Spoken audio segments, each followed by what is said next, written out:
Today we're going to talk about LinkedIn. LinkedIn is an extremely important and powerful tool that you have access to for networking and your job search.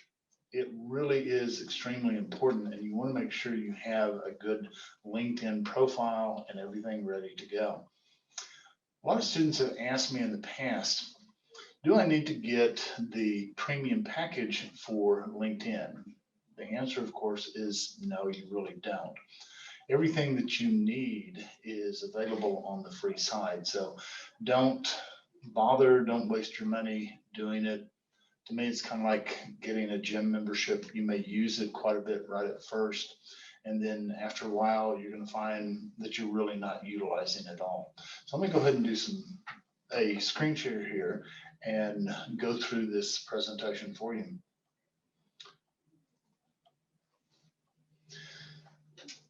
One of the main things that I want to make sure of with this is you don't find yourself being linked out. You really want to have a good presence on LinkedIn because it really is very valuable. There was a man that was asked, why do you rob banks? And his response was, well, that's because that's where the money is. With LinkedIn, it comes down to why do you do LinkedIn? Well, it's because that's where the opportunities are. Believe it or not, 80% of jobs that are available in companies are never posted. So how do you find these? Well, you find it through connections. And the best way to make connections is by using LinkedIn. 90% of recruiters actually use LinkedIn. Now, that's not all they use. Obviously, they do a lot of other things. But LinkedIn is a part of the process that they go through. If they get your resume and they discover, hey, they want to interview you or do whatever, they're going to go check your LinkedIn profile out. Another thing is recruiters will also plug in an algorithm and search through LinkedIn to search for keywords and phrases that are associated with the position that they're hiring for. So you want to have a very good presence there in order to be found. Currently, there are about 20 million jobs worldwide that are posted on LinkedIn. So you want to pay attention to this. Several things that you want to understand. First, LinkedIn is about exploration. Keeping in mind that there's no perfect LinkedIn profile, you do want to gear it towards the job that you're after. If you're after a marketing position, you want to gear it towards that. If you're looking at a project manager, those kinds of things, you want to gear it towards that. You want recruiters to look at you and see the career path that you're wanting to go on. This is about self-branding. You want to figure out what your ideal job is and really tailor your LinkedIn profile to match that. You want to go through job descriptions and pick out keywords and phrases and focus utilizing those. You want to decide, okay, what is going to be appealing to a recruiter that is recruiting for my position? What are they looking for? So you want to select information about yourself that really gets them to be interested in you. Also about networking. There's an old adage that says you either network or there's no work. There's another one that says it's not what you know, it's who you know and who knows you. And utilizing LinkedIn really helps you in that area. One of the first things on your LinkedIn profile, of course, is your profile picture.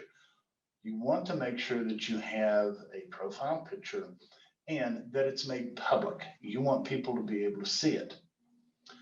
Make sure that the photo is professionally done.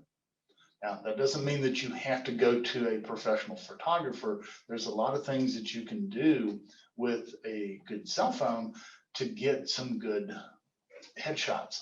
and you want to make sure that you have a good headshot that's very approachable, that you have a friendly look on your face, those kinds of things. You also want to choose a photo that really looks like you. You don't want it to be kind of false advertising. You also don't want to be out there holding a big giant fish unless you're going into the fishing industry. And trust me, I've seen those kinds of profile pictures on LinkedIn, and I usually just pass them on by. Put your face center of the frame. They want to see who you are. Practice your facial expressions. Make sure that you have a warm, friendly smile on your face. Wear what you would normally wear to work. If you would normally be working in an office environment wearing a business suit, then that's what you have in your profile picture. You want to have a very non-distracting background as far as your headshot is concerned.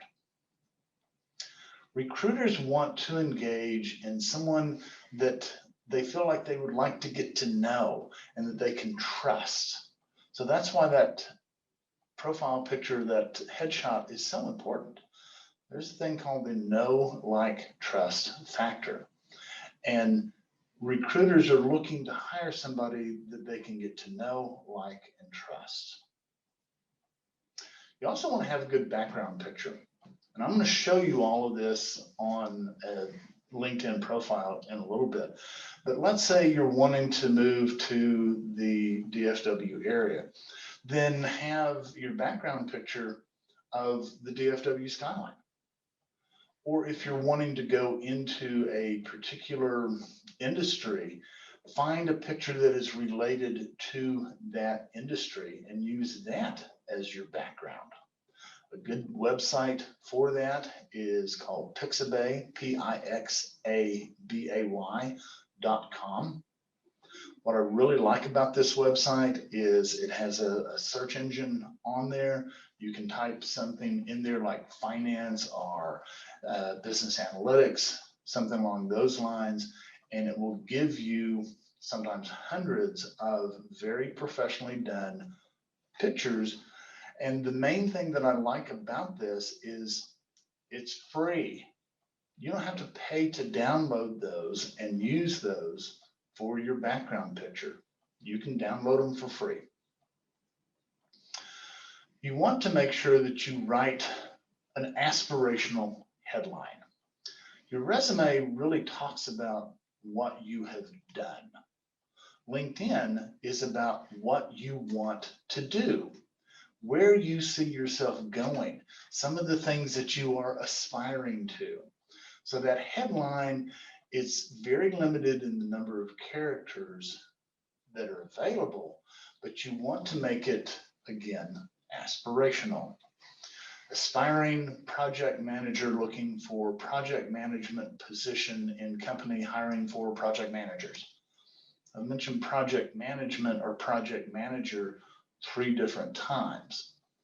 What that does is, as recruiters are using that algorithm to find keywords and phrases, that algorithm is going to pick up project manager or project management and notify the recruiter, hey, here's somebody that we may want to talk to.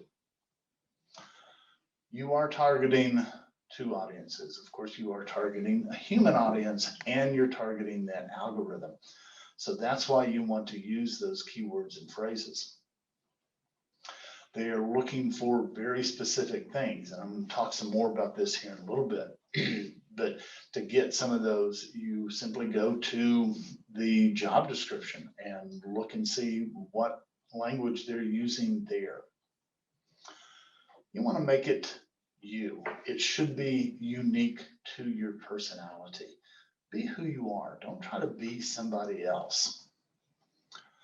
Remember, the location that you have listed on your LinkedIn profile is not necessarily where you are, but it is where you want to be.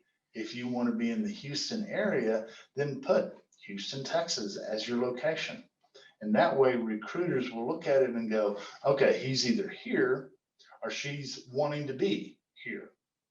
So have that, again, where you want to be. Some headlines that stand out. Aspiring project manager looking for project manager position to use key skills learned during my MBA in Dallas area.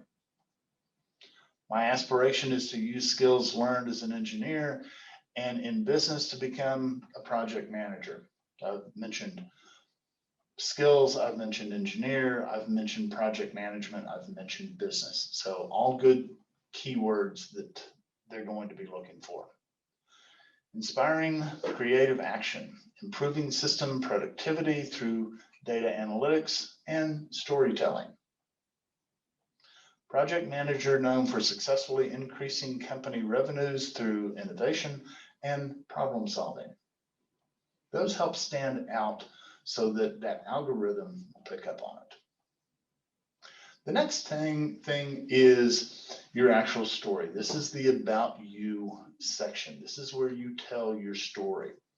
Now, the first 2 lines, 2 to 3 lines, are all that show up initially. And you have to get somebody's attention before they're going to click on the see more or more button. So that's called the above the fold lines. That's all they're going to see initially. So you want to make sure that gets their attention so that they're willing to take the time and find out more about you. Again, you want to talk about and focus on what you want to do, where you're headed. If you've done a study abroad or student exchange program, you can talk about that if it relates to the job. How you were influenced by a mentor or colleague, maybe a time that you moved or uprooted yourself and how that affected you, a challenging or sad incident that really motivated you into action. On your resume, you never write in first person, but here on LinkedIn, you can write in first person. In fact, I encourage you to write in first person because it's a different platform than your resume. Now, once you have your summary written, you want to test it. First of all, does the opening sentence make you want to read more? If I were coming in to look at your LinkedIn profile, would I find that interesting and engaging to the point where I would want to click and find out more about you? Is it authentic? Is it relevant and compelling? You want to draw that person in. Does it help you to stand out from peers or competitors? What makes you unique? Why should we be hiring or considering hiring you? Does the writing style and content really convey your personality? Again, you want to be you. Is it grammatically correct, perfectly proofed and formatted? You want to make sure of that because grammatical mistakes, spelling mistakes, any of those kinds of things is a major signal. Yeah, I don't think I want to talk to this person. So it has to be done extremely well. Does it explain how you, as an individual, actually add value to the company? Remember, they're hiring you to bring you in, and you are going to have an effect on the team. Do you add value, or are you more of a liability? Because whenever we bring somebody new into an environment, that environment changes. You affect the environment. You can be savior of the world. You can be the devil himself. Anywhere in between. They're hoping that you're going to be able to come in and be somebody that can really be productive and add to the value of the team. Have some trusted friends review this for you. Now, the mistake that a lot of people make is they will write this out and they will sit down with a friend and put it in front of them and say, okay, read over this and tell me what you think. What's the friend going to do? They're going to look at it and they're going to go, oh my gosh, this is so wonderful. This is fantastic. You've done a great job. When in reality, you really haven't. So what you want to do instead is write it out and email it to this trusted friend or 2 or 3. In fact, I would suggest you do it to multiple friends or with multiple friends. Ask them to take an honest look at it and provide you some written feedback over the next 2 to 3 days. Give them some time to actually do it and be able to reflect on what you've written and all of that, and then send it back to you. You're going to be a whole lot more honest that way. And that way you can really look at it and say, oh yeah, okay, I need to change this. I need to take that out. Maybe I should add this. But you can evaluate what it looks like a whole lot more effectively. Let's talk about keywords and phrases. Here is a responsibilities section from a job description that I took off of Indeed, okay? Training newly hired field engineers. Support the project with quality control analysis, coordinate with inspectors, and ensure the construction work meets standards specified by designers. Scope and contract preparation, obtaining various permits, preparing and reviewing project scheduling or schedules, estimating and verifying change order requests. In those 3 bullet points, there are a number of keywords and phrases that I can pick out. Number 1, training. If you've ever done training of any kind, you can include that because you know they're looking for that. Quality control analysis. If you've done any kind of analysis, include that term, analysis. Coordinate with inspectors, using the word coordinating. Ensuring standards specified by designers, scope and contract preparation. All kinds of things in those statements that are taken right directly off of the job description. So find out what they're looking for, weave those things into, number 1, your resume, but also weave them into what you're putting here on LinkedIn. Here's an actual LinkedIn post. I found this very interesting. Written by Josh Mastel. I've had a job post on LinkedIn and Indeed for salespeople for 3 or 4 days now. Truth be told, I haven't read a single resume yet. So here's the total score.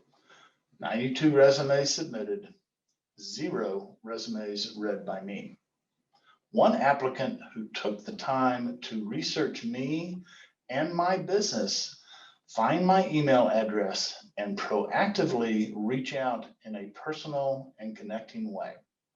I'm interviewing that woman this coming week and still haven't reviewed anyone else's resume. If you're in the job market, take initiative, get aggressive, put yourself out there, find someone who knows the person who's hiring, and reach out. It's called networking. It's called making connections. So once it comes down to LinkedIn, you want to make sure that you are active on the system. Join professional groups. Find groups that are related to the field that you want to go into. Join them. Interact on their discussion boards. Again, what that's doing is that's getting your name and your face out there in front of other people. Ask and answer questions.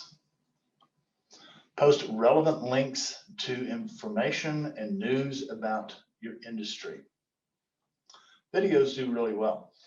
When I get on LinkedIn, almost every time on all of the displays there, It's video after video after video. And some of them I find very compelling, and I will sit and watch maybe 30, 40 seconds of a video if it catches my attention. So videos really do very well.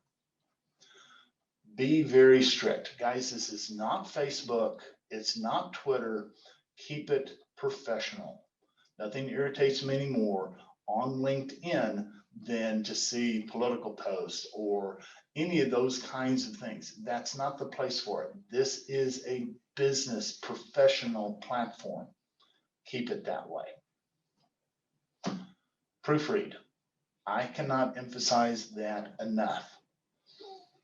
Nothing looks worse on a professional site than a lot of grammatical mistakes. It just looks poor. All right, so now what? Like I mentioned about your picture, you want to make sure that you are found. You want people to see you. You want people to see your stuff. So put your profile settings to public. And that way, recruiters are going to be able to find you because, believe it or not, they're looking for you. They are hiring out there. Your contact information should include your email, maybe your IM, if you have a blog. Do not, at this point, put your phone number or your address. It's just not good practice. So to me, that's all you need right there, those three things. Use the job search option, and you can search by title, keyword, company, location. It's a great way to be looking for jobs. Follow universally recognized leaders in your industry. If you know there are certain ones that really stand out, follow them. Look at company profiles. A lot of times you will be able to find their mission statement. You will be able to see new hires. You will be able to see promotions, all of those kinds of things on a company site. So utilize that as well. And make professional contacts. This is how you really reach out. Now, what I'm going to do, stop sharing, but I'm going to show you how this actually looks on LinkedIn so that you will be able to get an idea of some of the things that I'm talking about, because I want you to see some really neat things that you can do with LinkedIn. Screen share again. And this is my profile. You will notice my headline here. Now, keep in mind when it comes to this, guys, I'm not looking for a new position. I'm kind of at the twilight of my career, and I'm not looking for major changes. You are at the beginning of yours. And so this is why you want to put some aspirational things. So mine is going to be very different from yours. So the achievement I'm most proud of didn't start with a business plan. It started by rappelling off a 600-foot high bridge. And that is a true statement. Now, you notice that there's not a period at the end of bridge. That's because I ran out of space. I had no more characters that I could use on that. But here's some of the cool stuff. Let's search here and look at Texas Tech University. If you have gone to another school for your undergraduate work, then you actually have access to 2 different data banks, which is a huge advantage for you because that gives you not only all of the alum for Tech, but it gives you access to all the alum for your other school. So right here, Texas Tech, you will see that there are several different tabs here, and we've got an alumni tab. So I click on that, and I see that right now there are only 173,338 Texas Tech alum. Now, obviously that number is way too big to really be of much use. So what I can do is I can start narrowing that down, and I can type in a company name, let's say McKesson. McKesson is a very large company. It's a very neat company, and their headquarters is in the Dallas-Fort Worth area now. And I've actually been to visit them a couple of different times. Now look at McKesson. And I've got two different lists here. The first list tells me where they live. The second list tells me where they work. Now, the first list of where they live, that's going to give me anybody that has ever had any association with McKesson in the past, and they may not be working there now.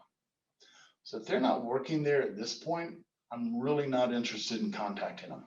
I'm wanting somebody that's there at this point in time. So I can then look over here where they work, and I see that there are 51. So I click on that, and it gives me all 51 people that are Texas Tech alum and are currently working at McKesson.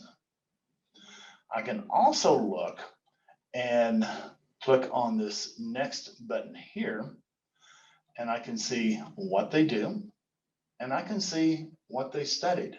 I can expand this down, and I see that what they do is I've got 10 in IT, 10 in sales, and the list goes on down. I can see what they studied. I see that 8 of them did business administration and management, 5 in finance, 4 in marketing, and again, the list goes on down.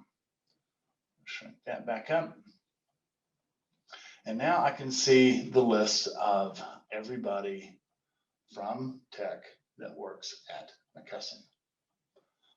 One of the reasons why I use McKesson as an example is because several years ago, I was setting up a corporate visit to the Dallas area, and I wanted to go visit there. So I thought, well, let me reach out to some tech alum and see if I can find out how to get in to visit. So I reached out to about 10 people and asked them if they could help me just by putting me in contact with somebody that could arrange that kind of a visit. I heard back from 1. Now, that's pretty average actually, because 90% of the time, you're not going to get any response whatsoever. And guess what? That's okay. That's normal. How many people did I need to respond? 1.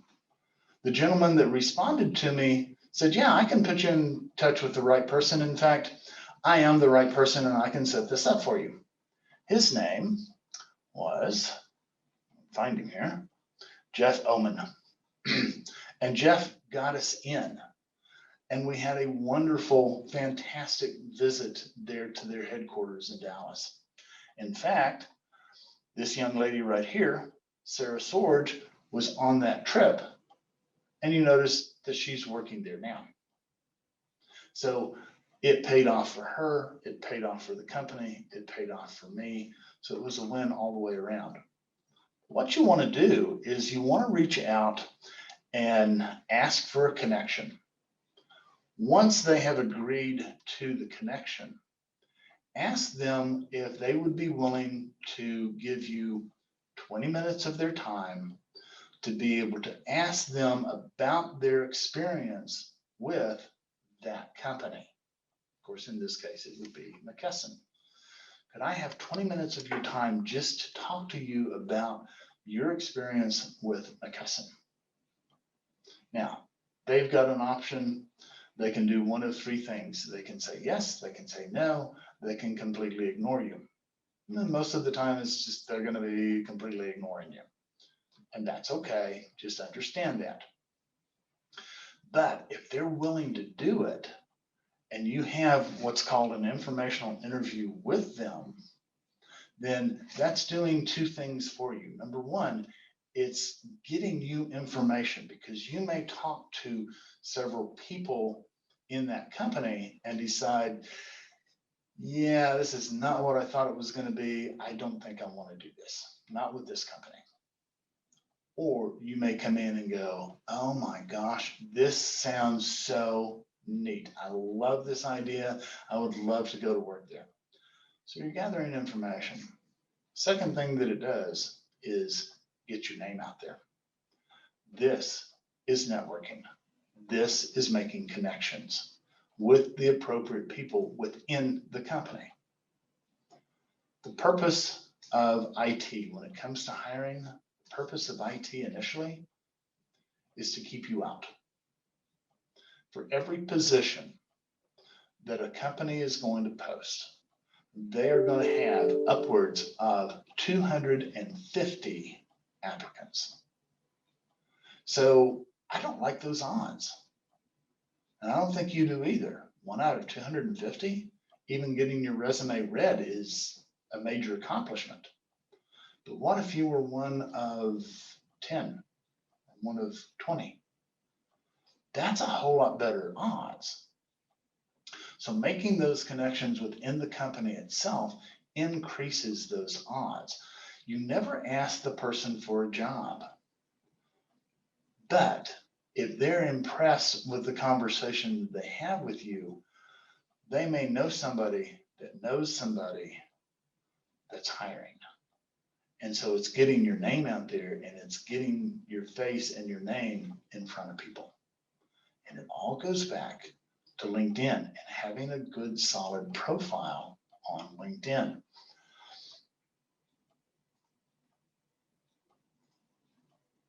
Again, going back to mine, you can see the background picture, and that is the bridge that we would go rappelling off of.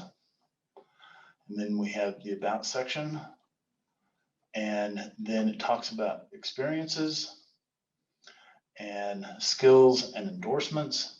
You can fill all of this out. You want to fill out as much as possible on this so that when people look at it, they're going to be wanting to scroll through. You're wanting them to click on things.